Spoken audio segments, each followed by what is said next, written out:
Mute us. Hold on 1 second. There we go, Julie. You're unmuted. You muted me. I didn't even realize you muted me. Well, happy Friday. We'll do that again.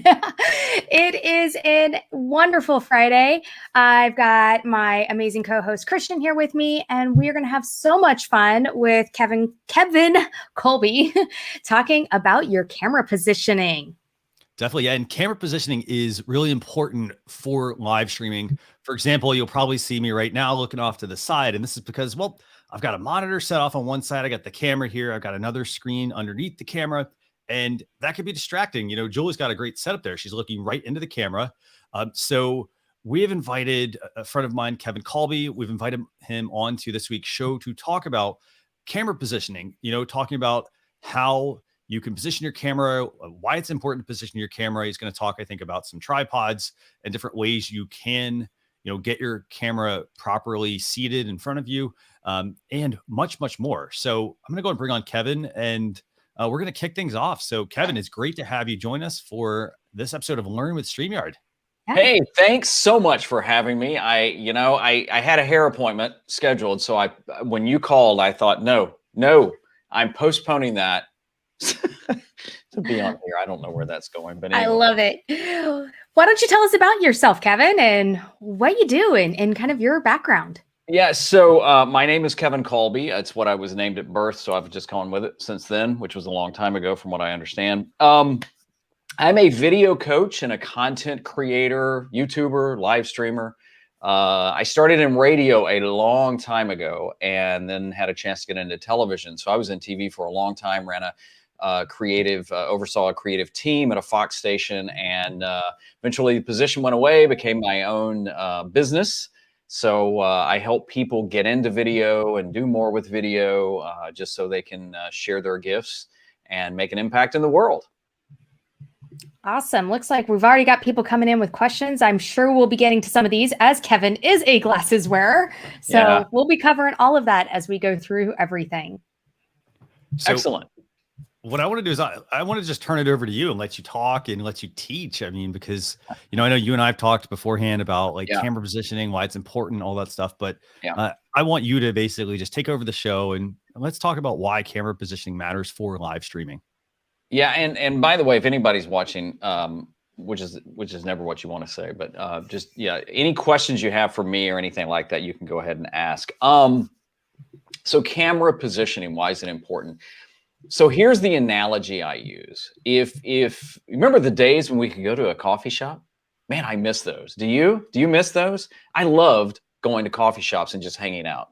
But if you were going to a coffee shop with a friend and you get there, and let's just say you're the friend, and I do this the whole time. Yeah, I'm glad to hear about your family. Yeah, yeah, all that, yeah.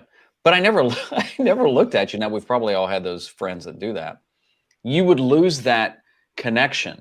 So there's something to say, there's something about looking at the person that you make that personal connection. Now, you may say, Kevin, because that's my name.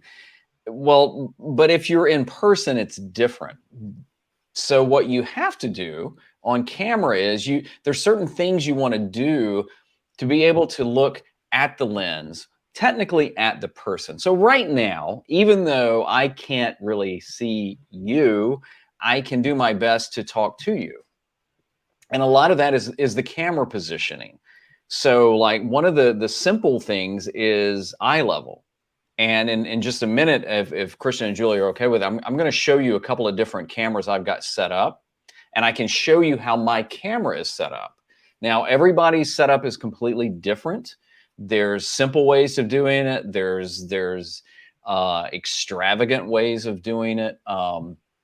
My camera right now, so I'm using a camera, a Canon M50 Mark II. I'm a huge Canon fan. I did buy a GoPro the other day and did a test with it, which was pretty sweet. But I love Canon cameras. I don't think there is a best camera. I just like Canons. They work.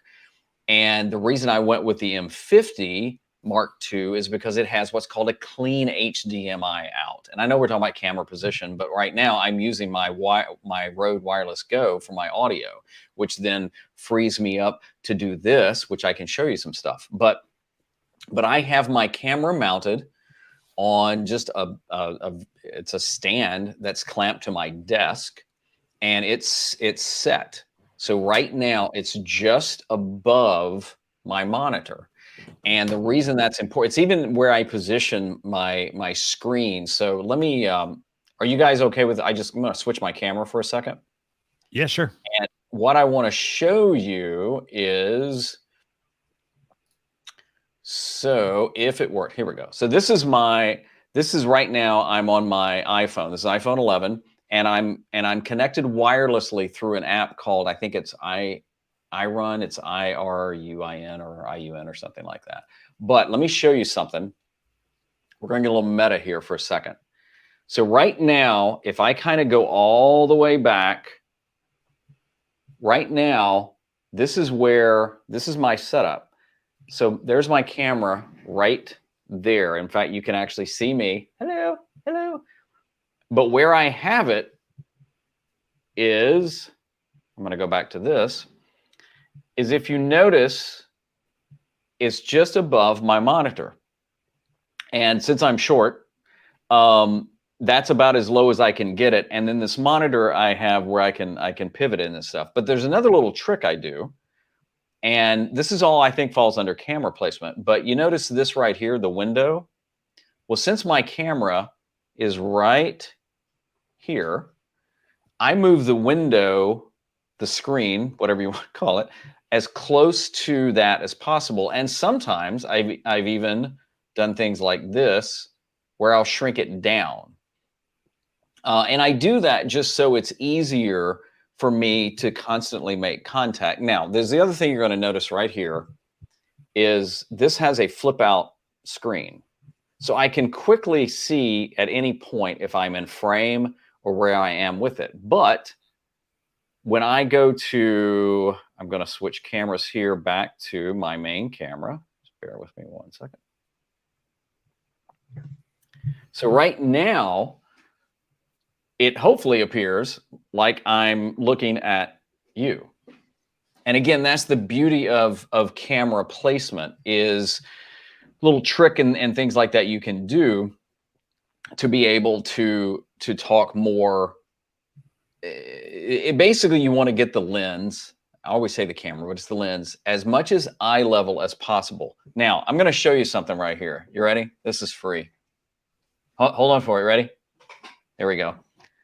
So, have you ever been on one of those calls, one of those pitches where the guy's doing this? He's like, "Hello, everybody," and or they're actually probably looking more at the screen. And so there's a little trick I do, and I think we're talking about tips, is I just make sure my chair is up as high as possible. So I also think one of the things that we ought to talk about is the difference in when you're using video, right? So if, like the other day when Christian and I just did a quick call, actually I think we called, but let's just say Christian and I were just talking about this show, and we hit each other up on Zoom or whatever. I'm probably going to use my my FaceTime camera, my webcam, which right now is over here as another side shot. And I'm not really going to worry about if I'm that, well lit and stuff like that, because it's just kind of a casual call.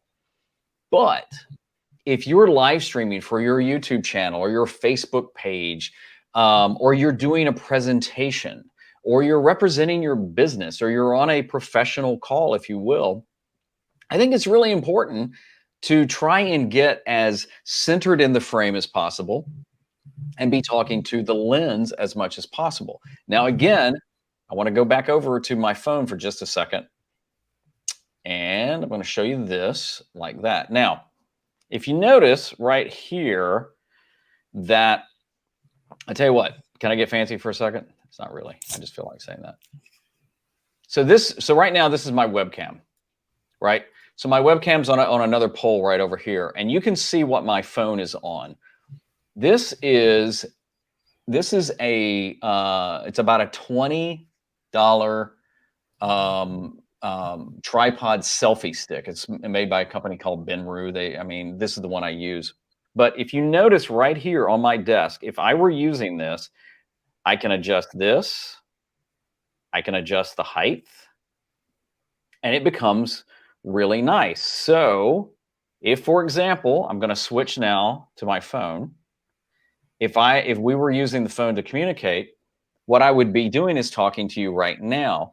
The trick on the phone is most people do this, and it's very simple it's very easy to do. They end up looking at the screen. So right now I'm going to be looking at the screen, but when I do that, I'm not looking at you. The lens is really over more to like on the iPhone, it's at the top of the camera, top of the phone. It's a little awkward because I know I'm not looking technically at the screen, but I'm making more contact with you. So again, it's about that connection with people. Years ago when I was in TV, we used to call it the communication zone. And it was even talking about framing. You know, if I was way back here talking, it wouldn't feel that intimate, would it? It'd feel kind of like I was talking to you across a room. But when I get closer, hopefully there's an intimacy that we have because we're closer together. And, you know, I'll throw this out there. I mean, if you've ever been at, you know, a concert or an event or something like that, and the speaker, the singer looks at you, you have that moment, even if it's on video, don't you? That oh, they're talking to me. And that's the whole point of making that connection. Christian, Julie, did you guys go get called? Love this. No, we were letting you run. You were on a good roll there. No, and I think some of that is such good, helpful tips. So now, like I work off of a laptop. That is my screen. And what I actually use when I go live is I have a box that I put underneath my laptop to raise it up, because I would find that my camera was up here and my laptop screen was down here, and I was doing this as I was trying to look at my guests. In this. And so my head, I looked like a bobblehead, you know, on screen the whole time. So by propping it up on a box, that raised it. So just like your setup, my camera is now directly above my monitor. Yeah, and that's a good point. I mean, we probably ought to do another show sometime on cameras and the different cameras and stuff like that. You know, I mean, look, guys, if all you have is your laptop camera, use it. Don't not create content because that's all you have. But you're right. I mean, I grabbed this box from Adorama. Actually, I didn't grab it. They sent it to me with overpriced stuff in it. But think about this. What Julie's saying is right. So if you've got a laptop, you could just use a box. Heck, you could set your DSLR or your mirrorless camera on top of it. I would strongly recommend that it's got something inside of it. I mean, this one, I'm not going to do a magic trick, but this one is empty. So there's no weight to it. Something else that I have too is this. Yes. Which looks more like a collar, you know, like I'm at a spa for a massage. But this one literally was $20. I don't even know the brand. Banshu. But it's made so, and I can't show you because I'm actually using my laptop, but it's made to put the laptop on. And so if I were on my desk, I'm going to switch to the webcam. Right here, you can see it. So just imagine what Julie is saying. You know, I can set my laptop here and it would fold up. And I can tell you, because I've done this before, I'm looking at the wrong camera, that would put the webcam, the built-in FaceTime camera, right at about here. Yeah. And then you can just move the lid, move the top of it, and control that. And it's little things like that you don't have to go and get something fancy. I mean, again, you know, this one was $20. A box is well, a box. If you look behind me over here, those X-shaped devices. I can't point on the camera. They're actually called X stands, and they're the same thing. They are a mobile laptop stand. Now, right now it's a plant stand and a light stand, only because with my desk setup, it would then raise it too high. But they work really, really well for that. For years, when I had my own agency, my business partner and I, we did a show out of a brewery every Friday. And we would actually use the stand, have our laptop on the stand closed just to create a flat surface, and then had our phone on top of that because we were broadcasting off of our phones at that time. So it's using, you know, what you have around you to get creative to make it work.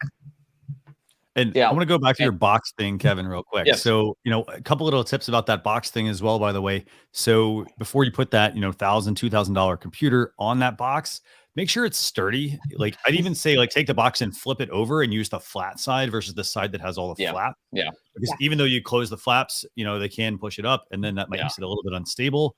You know, that might be one way. And then I also have another thing also to kind of think about here. So, there are also like I know people can also get into using like you can get a tripod, for example, and you can put like a teleprompter, and so like you can put your camera on in the teleprompter, and then I know like you can put a screen in the teleprompter and it will actually reflect, and I could actually have it right now, for example, where I'm actually able to look at you as well. This way I'm looking basically through the teleprompter, but I'm still looking at the camera. So that's actually a great tip, a great hack is that, I mean, if you know, if anybody has watched any news program ever, they're reading off a prompter. I know, I'm sorry, you think they're talking directly to you. I'm sorry to shatter it. But they're reading. And actually the trick years ago in television, what we used to do is we would make the font, the text bigger and more centered. And what happens is then your eye isn't going back and forth as much. It goes more here, and you're not really picking that up as much. But it's except for weather. Weather's never scripted, which we all know that because the weather changes. But that's what they're doing. And so what Christian's talking about is now that's, I would put that on a very higher tier setup.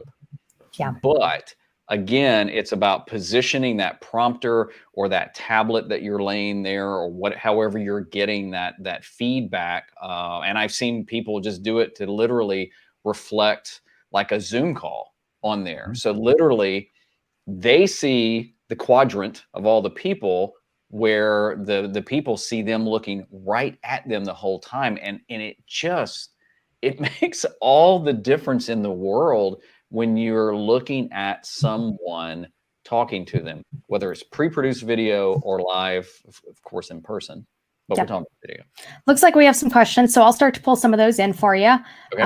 Some are, you know, completely related to positioning. Some are just related to some of your stuff. So we've got somebody who asked, "Is that the stock lens on the camera?"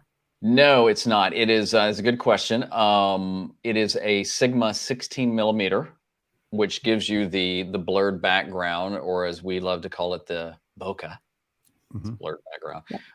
But no, it's the 16 millimeter lens. It's one of my favorite lenses. There's some other ones I also use and have, like a 22 millimeter. But typically a lot of these Canons, especially the M series, will come with a 15 to 45 millimeter lens. It's called a kit lens. And those are fine lenses. I mean, there's nothing wrong with those. You may not get as much of the soft background, but this is a Sigma 16 millimeter lens. It fits directly onto the M series camera, so you don't need an adapter. So you got a Canon camera, a Sigma lens, but they fit right on. And I think it's under $400. It's affordable and a good lens. Awesome. We have any recommendations for someone such as yourself with glasses and glare? And I know that's partially a lighting position as well. It is. And right now I realize there's glare coming off the computer. Now, one thing I can do is I can move it a little, and that will change it. I have to be careful about that. The other thing is I can do this, and it didn't darken it. So I've got a new keyboard I haven't figured out yet. But one thing you can do, so my light is here, I'll show you. Let me go back and I'll show you kind of how I've got mine set up. Is that okay? Yeah. And hello, how are you? So right now, this is my setup. So if you notice, my light is right there, my main light, and it's up and angled down. And what that does is it takes the glare as much as possible out of my glasses, and it also creates some good shadows. Now, everything else I've got are just accent lights. That's it. So if you were going to, let me switch back over. So basically what happens is when I get here, if I do this, you can see the light right there. You see it? But I've got it down just enough. Now I can do some other things like move the monitor down a little bit. What I would recommend too is putting the lights up and angled down, and don't put it behind the camera. I am not a fan of ring lights at all. I'm just not, because I mean they look fine, but if you've got glasses, you wear glasses, these are reading glasses, you're always going to see the glare right there. So you mean like that? Just like that, yeah.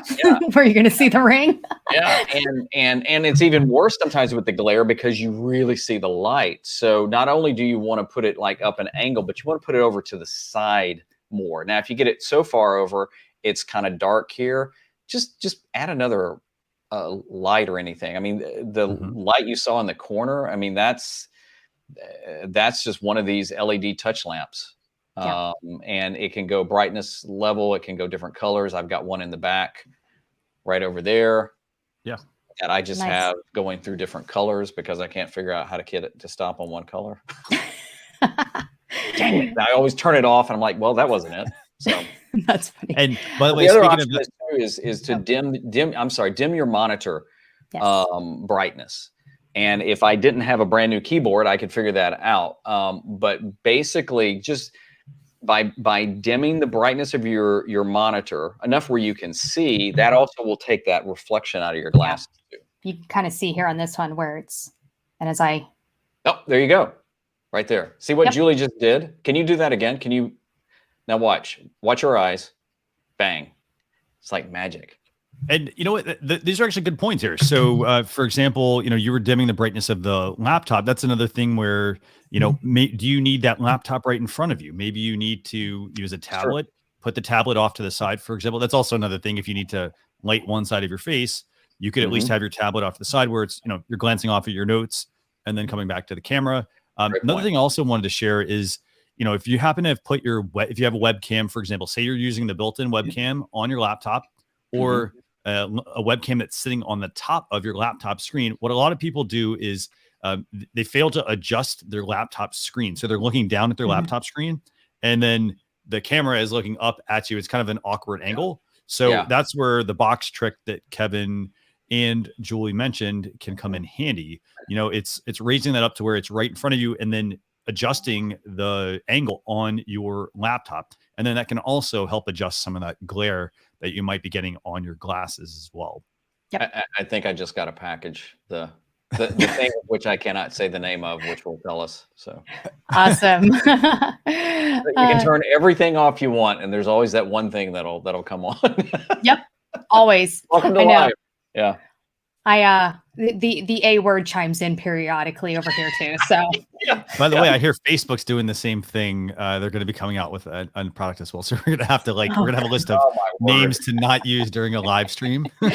Oh man. My wife refers to it as your friend has something to say. There you go. So they asked, do you use a dummy battery for unlimited power? I know I do on mine. Yes. Yes. And I can speak from experience. So I was one of those people like, I'm fine. And what happens is, so when you're live streaming, it's going to eat up your battery faster. Same thing with your phone. And I was in the middle of a live stream and all of a sudden the battery died. And what happens is it doesn't kill the stream. At least it didn't for me. It just froze me. So I was like, and then you kind of freak out. So yes, I have a dummy battery and they're very inexpensive. Oh, yeah. You do need to find the one that fits your camera though, because no two dummy batteries are the same, but you just plug it in, it's plugged into power. I've accidentally left my camera on before overnight. Yeah. But we're not live, so I can share that, right? Yeah. I woke up the next day and it was still working. Wasn't even hot. So yeah, Yeah. it's I would highly recommend that. That's one of those must-have, I think, if you're going to live stream. And I think like mine was like $20 on Amazon. Yeah, So I mean, No. not that much at all to save your live stream from dying with your camera. Yeah. And also, by the way, for the camera as well, the other thing is like if you're in you're in a place where for example, you don't have enough heat dissipation, like you've got lights and cameras and equipment around your camera.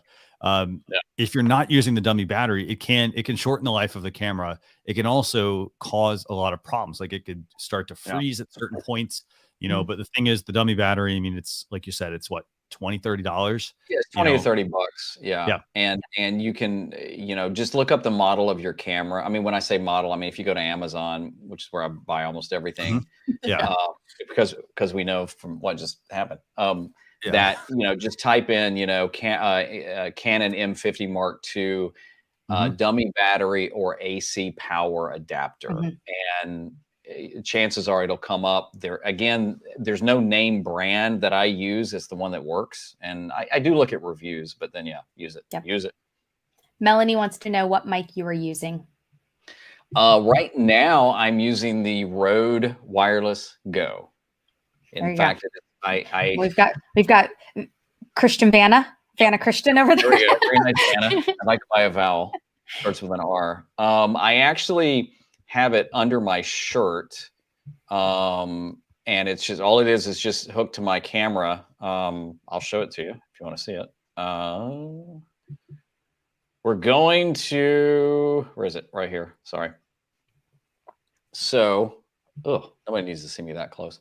So right there. So it's just hooked right into my camera.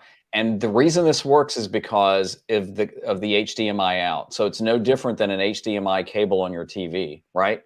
And then there it is right here. And it's a little bitty thing that, it's a little extra thing that I got. Let me get off my face so we don't just lose everybody. But this is actually a little magnet clip that comes with it. And the reason I bought it is because I do have some clients, and I use this for client work too. I use it for client work and just things like that. So it literally is just now, it's a magnet. That's all it is. It's going to get noisy. So you can hear it and it just clicks right there. Now, if you're wearing something darker, doesn't matter. But yeah, that's all I'm using. I am a huge Rode mic fan. Now, if I wasn't using that, my other mic I've been using for live streams is the Samsung Q2U, I think. Phenomenal. But I did this today because I knew I'd be moving around some. And I like the point how you're talking about how, like, you have different mics for different setups. I mean, the other thing is you can take that Rode Wireless Go, for example, and they even have like a handheld, like, prop basically, and you can put this inside of it.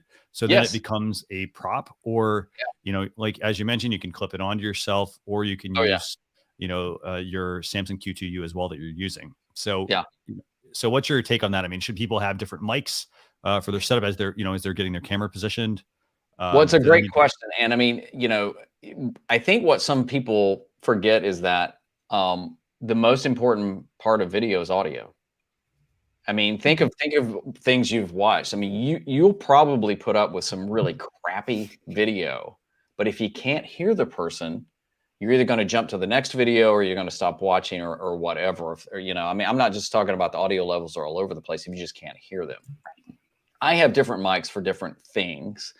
So my setup that is over, I'll show you quickly. So if you can you see that? Well, here, I forget I can get up. So you can see this right here, right? Yep. So let me, we're really getting into the weeds. I apologize. So this is my other camera that I use in my office studio to shoot. And this is the Rode VideoMic NTG. It is a phenomenal mic, but you can also You can also use it as your as a desk mic too. So it's got a mic jack, and it also goes USB. So it's one of those mics that you can do a lot more with. Hang on, let me do that. So the reason I'm showing you that is to answer Christian's question about do I think you need different mics? The mic I just showed you, you could use for everything. I could literally take it off my camera and put it on my desk. I could attach it to a boom arm. And that's one of the reasons I got it, because it's not just, excuse me, it's not just a mic for one thing. It's a mic I can use for many things. Same thing with the wireless, the Goes. And I actually have 2 sets of the Goes. And I did that a couple of years ago when I was going shooting a mission trip in Honduras for our church. And I knew that there would be days where I just couldn't charge up everything. So I had 2 of them, and it's all USB powered. It's just phenomenal. So hopefully that answered that. Yep. Melanie says the mic sounds great, even under the shirt. Thank you. Thank you. So here's a little trick I did right before we started. I got up to adjust something and the mic flipped. So gaffer tape is your friend. So right now, even though the magnet is holding it in place, and I usually wear a necklace, I had to take the necklace off because it was rubbing the mic, because Christian can show you on his in a second. But the mic, if you haven't seen the Rode Wireless Goes, the mic is built right into the little transmitter. So I actually pulled off some gaffer tape, and now this is actually taped to my chest, which I'll pull off when we're done so you don't hear me scream. I like that. So yeah. Go ahead. Julie, do you have something you were going to bring up? I'm going to just Nope, go ahead. Let's see if I can get that to focus. There you go, right there. So if you look at right in the middle of that, the shiny thing, that is literally the microphone that's built into it. And now you can actually connect a lavalier mic to it. There's a port right beside it. If you look the way he's holding it to the left, you'll see the little, there you go. It looks like a little microphone. So you can plug a lavalier mic into that. But right now I've just got it and it's going wireless.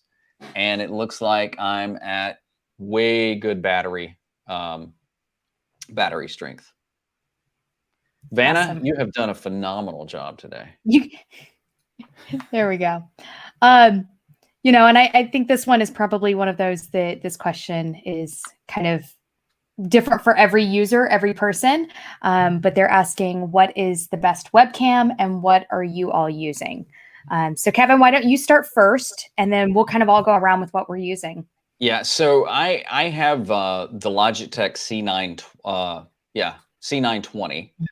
It's I think when I got it, it was like 40 something bucks. It's fine. It's great. Let me say this though, about when people ask what is the best, you need to think about your budget and you need to think about your use. Yes. Because there's always those folks that will tell you that you've got to upgrade and you've got to get the next best thing, and you'll go broke. Trust me, you will just go broke. A webcam can be phenomenal. Lighting can greatly impact the look of a webcam, but mine is a Logitech C920. Nice. And I used a Logitech C920 for years. I struggled to get the white balance on it, so I was often very ghostly. I had to actually use very little lighting because I was very pale, but it worked great for years. I ran a weekly live show off of that one for years. I used my cell phone, like I said, out of the brewery for years, and those were perfect for what I needed. Now that I am with StreamYard, I am using a Sony a6000, so I'm not even using a webcam. I am using, the mirrorless actual camera plugged in, but that was my next step. But gosh, I started live streaming in 2015 when live streaming first started, on the early days of Periscope and Meerkat. And I didn't upgrade to the Sony until November. So for years, everything else worked perfectly fine. And I'll echo the same sentiments about lighting. I started back in 2014-ish, actually before that, when we were using Google Hangouts, actually. And I was using a built-in webcam. I then got a Logitech Brio, and I have actually been using that for quite a while. And not even on the 4K setting that it has. And then now I'm using a Sony A6400. I'm actually, I think, using the same lens you are, Kevin. But lighting is absolutely key, especially if you're using any sort of webcam. And that's because there's very small sensors in these devices. So if they don't get enough light, you're going to see pixelation, things moving around in the background because it's interpreting what it thinks the colors are. So if you, for example, if you can't just don't just turn on overhead lights. You need to fill the entire space. And for example, if you've ever been to a movie studio, or even if you've taken say you've gone to Disney or Universal or any of those places and you've gone to their Hollywood lots that they'll do. I mean, you go to any sort of soundstage, you will see there are tons and tons and tons of lights that they're using. And what they're doing is they're filling that entire scene with light. So they're not just putting one light and calling it a day. They're setting up the right kinds of lights. So they're putting ones in front of you, putting the hair light, for example, all that stuff to create enough light for the scene. And that's going to then help your camera as well. Yeah. And, let me throw this out too. I mean, I know there's a lot of different brands of webcams out there. I do think Logitech is probably the better one. I mean, they've been around a long time and they have different kinds, but they have a free app called Logi Capture, I think is what it's called. You can put it on your desktop or laptop or whatever. And I think technically it's made for the Brio, but any Logitech camera, you can dial in your settings from color temperature to brightness. So what I would recommend is if you have a webcam and it's a Logitech, download that free app, and then you can even dial it in, and set it a little bit more. And webcams can look amazing. And to that point, by the way, also, if you have a webcam, don't just like for example, I see a lot of people saying they're using the C920, and Melanie here highlights exactly what I was about to say, which is always update the firmware on your webcam. Yes. For example, Melanie and I both just updated our webcam firmware, and we were running version 1, and there were quite a few other updates that have been released, and they increase certain things. So for example, as the software is improved or the technology improved, they improve the software as well to go along with it. So make sure you go and update that. And that's going to be on the manufacturer's website. I also see a lot of people asking, where do they buy, for example, the cameras? I would say this, if it's Logitech webcam, for example, I would start I go on Amazon, I look at the pricing, but there's a lot of price gouging that's going on because of supply chain concerns. And so it might be best, get a baseline, but then I would go to Logitech.com and buy from there. I'd even look at Adorama, B&H Photo, Sweetwater as well. Those are all good places that have good prices, and there's not going to be a lot of margin, I guess, on the product. So they're going to the Logitechs you can often find at Target and Walmart as well. Yeah. So, and they're going to be great price levels there. I would definitely, for anybody that's trying to buy a camera, it doesn't matter what kind, I mean, Christian's got a great point. I mean, when the pandemic hit, one of the first, and people were using now video more, the prices of webcams jacked up. I mean, this C920 I saw for 200 and something bucks. And here's the thing, it's not like you're going to get your money back. So you buy it for 200 and it's going to drop back, and you're not going to be able to sell it for 200. So I would always start with what you've got and grow into maybe something you think you need. Yeah. If you've got a laptop that's got a built-in camera and, cash is tight, use that. Don't go out and buy the $1,000 camera just to start. There's a lot of different things you can do. If you've got a smartphone, your smartphone, is a phenomenal camera. Try it, get more, especially if you're new to video, try and just get comfortable with it, and then see what else you want. I love this comment from David. He said, I have my laptop on a stand with the mixer underneath, my light off to the right, my camera pointing down from behind to the laptop, and I have fantastic results. Though a second light would remove the slight shadow from my green screen. Exactly. And that's just building onto what you have piece by piece. And that's something I think a lot of people get very intimidated with live streaming because they're like, oh my gosh, I have to get all of this equipment. No. First of all, you have all of the equipment you need right Yep. right here. You already paid $1,000 for this equipment. Use it.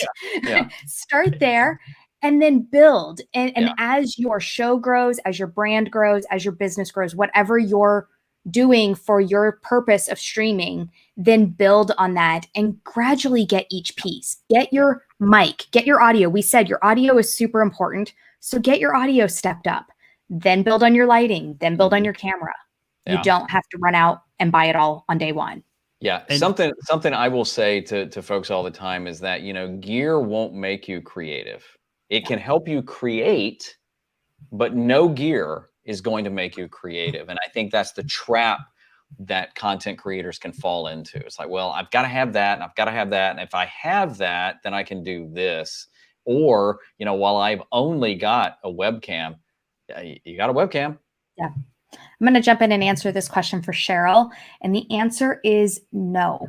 You cannot stream to Instagram right now. And that is an Instagram API limitation. It is not a StreamYard limitation or any other broadcasting streaming tool.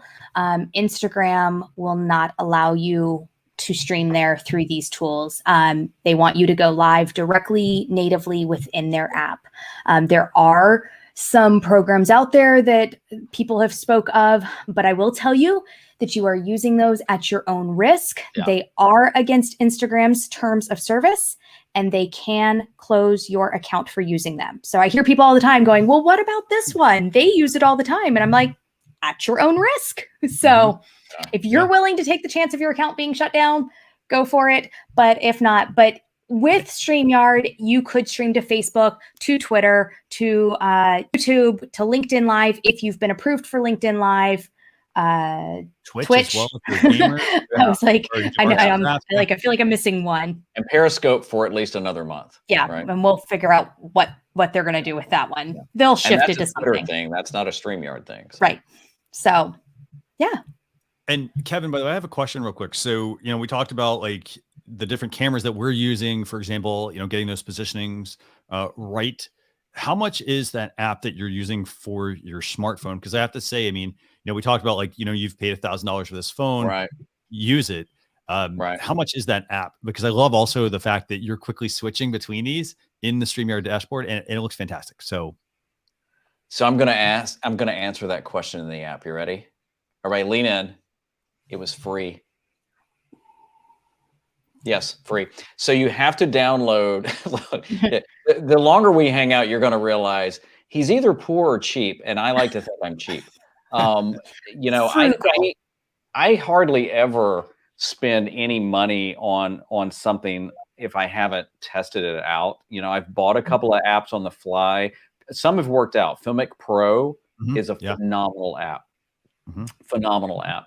But this app was totally free, and what you do is you download the app on your computer, and then once you start it, you just connect to it. Another app I like is called Shoot Clean Camera Feed. I think it's $5, and it does a lot more where you can actually lock in the focus and things like that. So yeah, it's a totally free app. I will say, full disclosure, I used this once before, and I'm connected wireless. In fact, here, let me go to my other camera. I'm connected wireless, which is always a risk. The first time I did try this app, it was buggy and it broke up. And so I've tested it a couple of times, and so far it's done really, really well. Awesome. Let's see. I'm looking through the questions from everybody.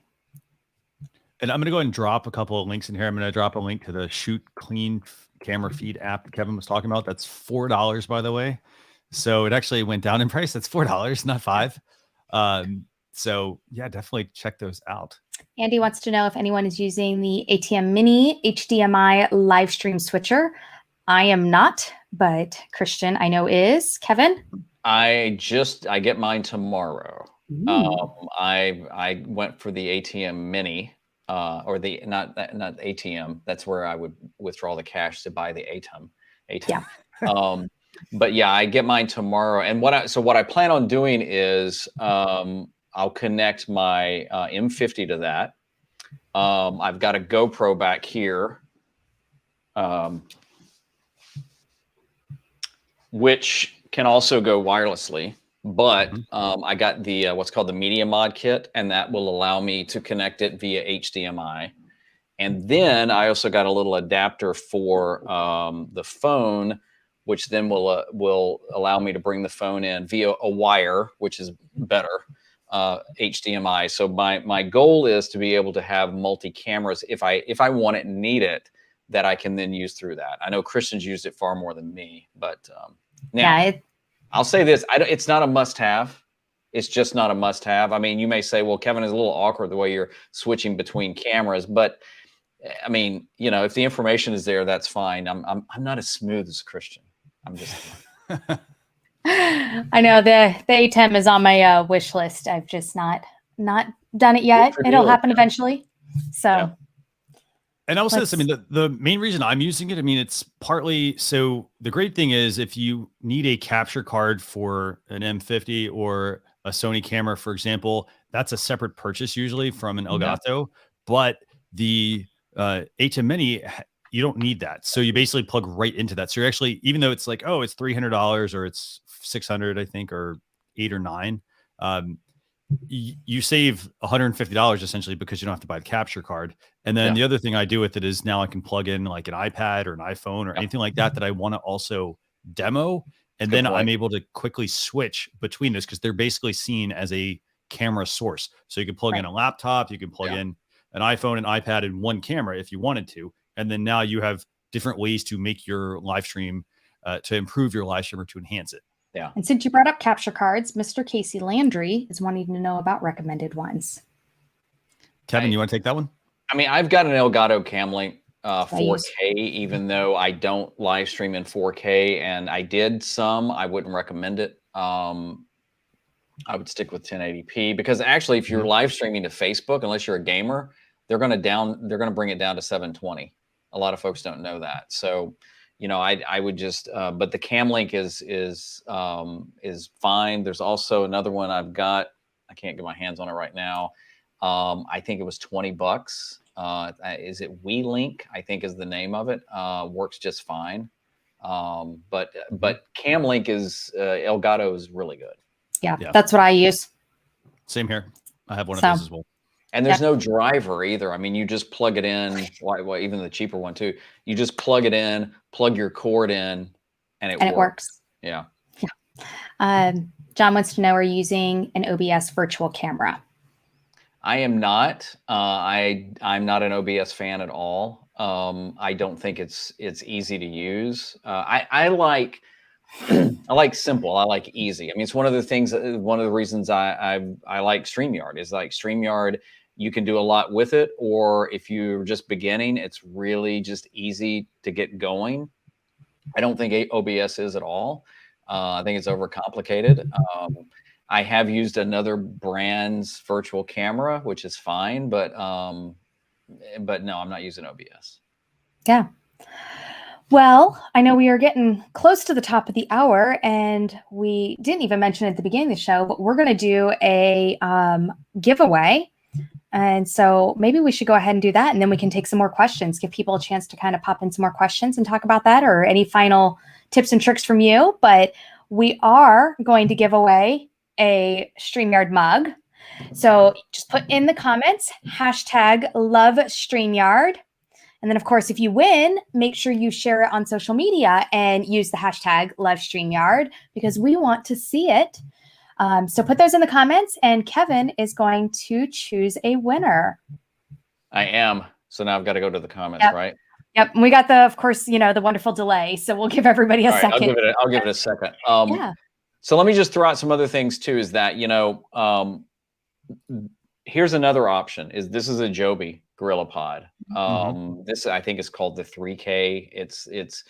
They have different versions. I've never figured out what's the difference other than the price, but what's nice about this is this one actually has the little bubble here.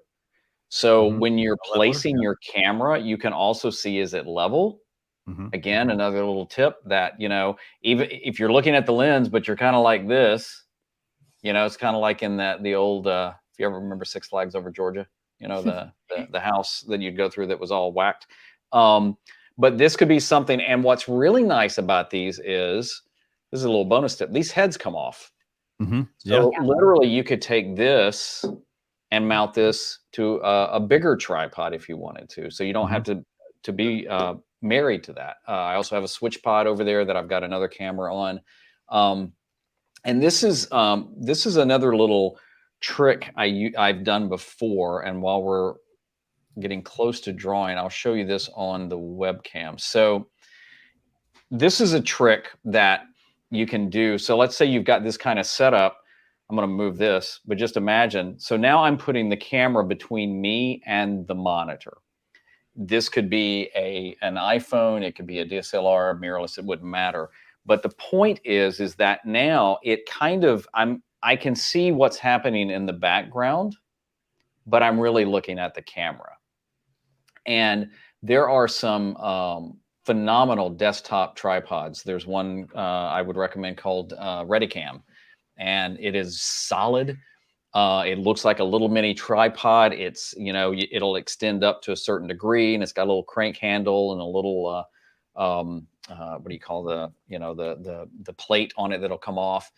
And that's what I did for a long time. When I had a deeper desk, I would literally put my camera between myself and the monitor. And what it did is it caused me to look at it. So that's another little trick you can do. Or you can just go to a bigger tripod, you know, like this, and just use that. I'm a big fan of K&F concept tripods.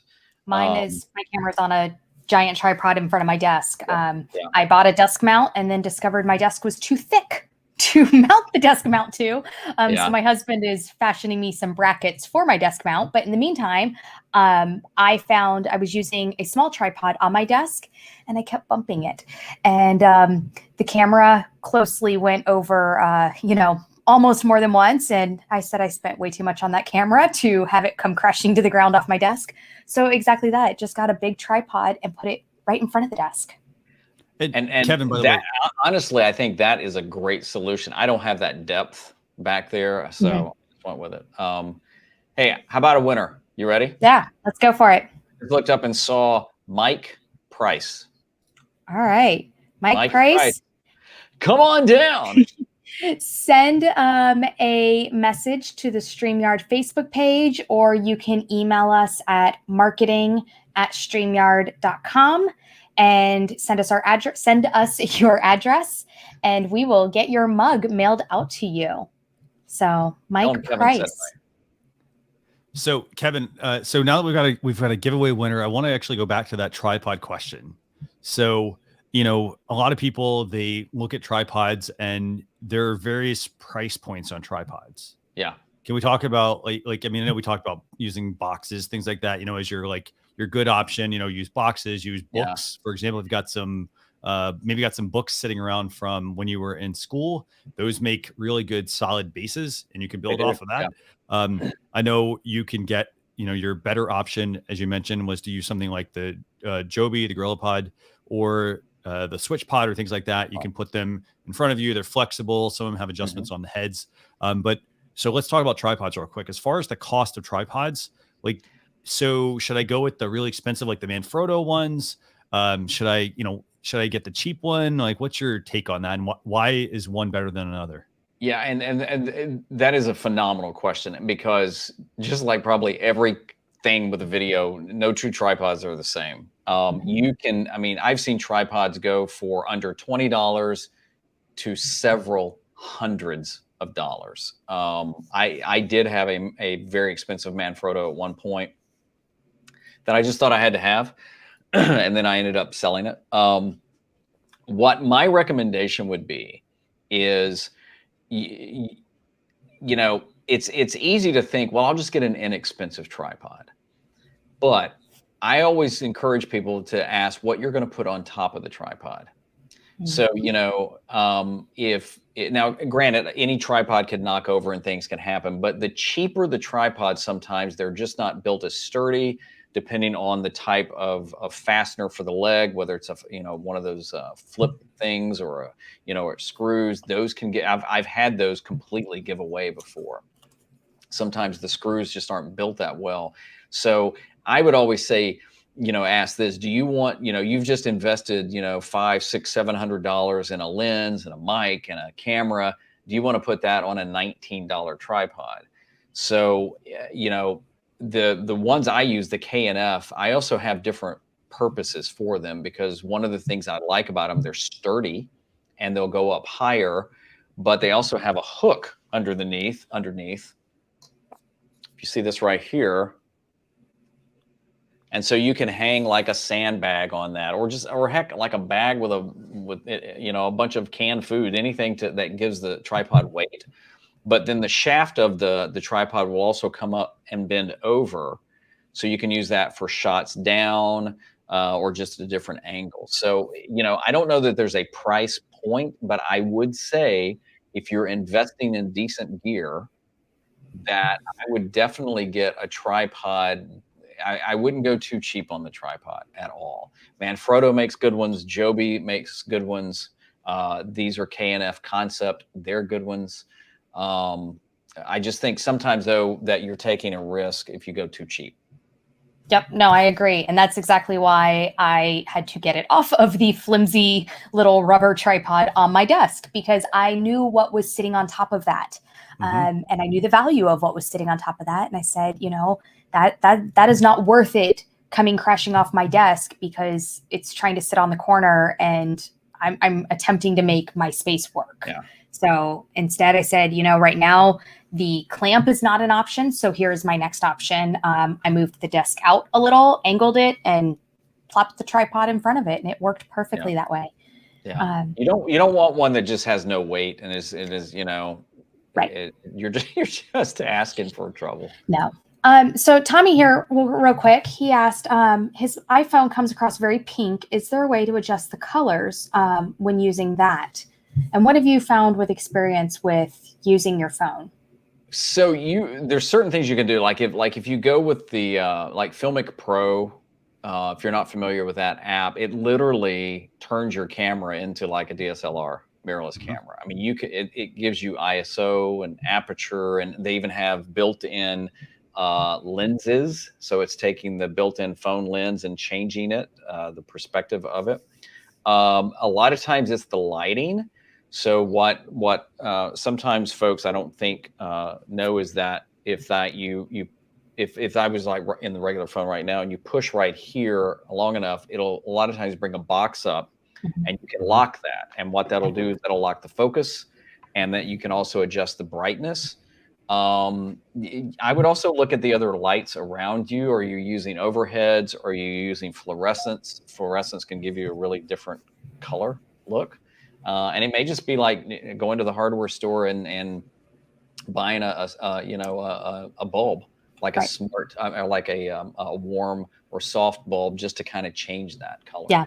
Think about your color wheel and your complementary colors and stuff like that. So if you're getting a pink tone, if you get a bulb that's going to have a little bit more of a green tone to it, it's going to offset that pink tone, because that's going to be the complementary color to that. That's going to tone that color down there. So that's kind of a big thing to think about. Just grab a color wheel and start to look at that, and whatever is across on the opposite side, if you're not familiar with how a color wheel works, that is what will neutralize that tone. So if you're hitting, green tones, go find your pink lighting. If you're hitting pink tones, go find your green lighting. Blue, you're going to offset with your orange, things like that. And you can get into those kind of color tones on your lighting. And you can also get into the white balance too. I mean, if a lot of times if you use the auto white balance, which I do, it'll change based on the surroundings. So you can go and adjust it. Like I have my camera and my light set to 5600 Kelvin because I just like that look. But it was a great question though, because that can happen. Sometimes you can change it in post, but if you're live, you're going to get what you get. Yep. So we are at the top of the hour, and I know we could continue on this conversation for easily another hour. But we do want to keep these shows at an hour, and we're already a little bit over. So I know we have a couple things. No, this was amazing. This was a great conversation.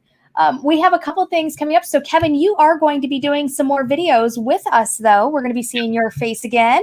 So why don't you tell everyone about that, and then also tell everyone where they can find you outside of our channel and where they can learn more about your awesome tips and tricks. Yeah, so if you want to connect with me, probably the best place is, I mean, my website is kevinkolbe.com. I named it after myself. I know I could remember it. I'd love to have you subscribe to my YouTube channel. It's Kevin Colby on YouTube. And I just do videos and tips and tutorials and live streams to help people do more with video. So, check out some of those and let me know if there's one in there. I'm also on Instagram and Twitter and Facebook at Kevin Colby Media.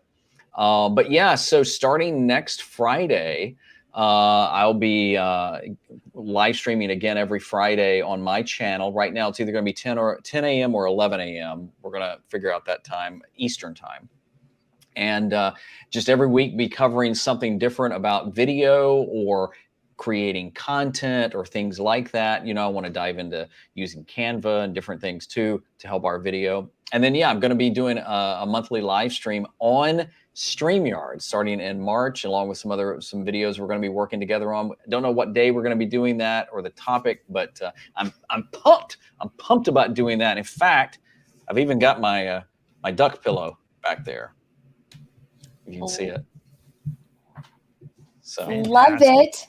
So excited to have you creating some content for us. And I mean, you have so much knowledge and so much value to bring. So I can't wait to even check those out myself and learn more. I appreciate it. Yeah. Thanks so much for having me on, and the questions too. Those were great. Anybody can reach out to me. I'm pretty cool. I mean, that sounded horrible. I'm pretty easy to get in touch with. Next, I'm cool at all. So there we go. Next Friday, we will have an episode of Coffee with the Ducks where you will get to meet one of our amazing StreamYard employees. And then in 2 weeks, Christian, you want to tell us about who we're going to have and what we're going to be talking about? Sure. We're going to have Leo Mendel joining us for the next episode of Learn with StreamYard. That's going to be on March 12th. And we're going to be talking about how to get the best sound for your live stream. I had a great chat with him yesterday, and we were talking about just some of the really cool methods that he uses, and I'm excited to have him share them with you. So be sure you like and subscribe to the StreamYard YouTube channel. This way you get notified about all of our upcoming shows that we're doing. And if you haven't joined the Facebook group as well, just go to facebook.com/groups/StreamYard community, all one word. Go join us there. We would love to have you, and we can answer all your questions, whether they're about StreamYard or even just your tech questions about equipment, gear, and so much more. So yes, it's been a fantastic show. Let's see, coming up, we'll give you a quick rundown. Tomorrow we have your show. Live stream reviews, yes. Live stream review, thank you. Sorry, so many shows to remember now. Sunday, we will have Town Hall. Monday, we will have my first episode of my show, which will be Live Stream Impact, and we will have the amazing Jessica Phillips from Now Marketing Group talking about relationship marketing and using video to build your relationships. Tuesday, we will have Tech Talk with Daniel. Thursday, we have the Spotlight.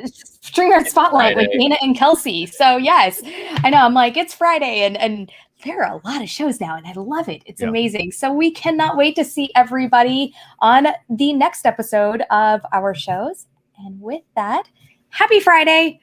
Go make good choices.